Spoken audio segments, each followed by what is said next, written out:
আসসালামু আলাইকুম প্রিয় শিক্ষার্থী বন্ধুরা, তোমরা ইতিমধ্যে থাম্বনেল দেখে বুঝে গেছো। এখন আলোচনা করব অনুচ্ছেদ রচনা 5 বাক্যের আমার মা।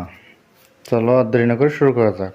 প্রথমে তোমরা উপরে লিখে নেবে আমার মা, তারপর দেখো আমার মায়ের নাম, তারপর তোমাদের নিজের মায়ের নামটা এখানে লিখে দেবা। যার যার মায়ের নামটা এখানে শূন্যস্থানে লিখে দেবা, কিন্তু নিচে আন্ডারলাইন করবে না, শূন্যস্থান করবে না, শুধু এখানে যার যার মায়ের নাম লেখার জন্য আমি শূন্যস্থান দিয়ে দিয়েছি।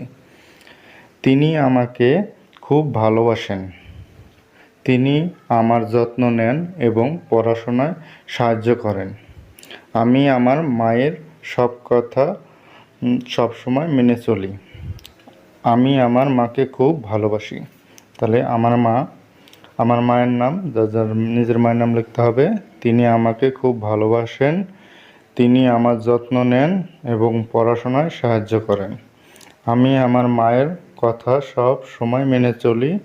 আমি আমার মাকে খুব ভালোবাসি। এই ছিল ছোটদের জন্য আমার মা সম্পর্কিত 5 বাক্যের অনুচ্ছেদ রচনা। রচনাটি কেমন হয়েছে অবশ্যই কমেন্ট করে জানাবেন, আর ভিডিওটি শেয়ার করে দেবেন আপনাদের সকলের কাছে পরিচিত। সেই পর্যন্ত পরবর্তী ভিডিওতে আবার দেখা হবে। আল্লাহ হাফেজ।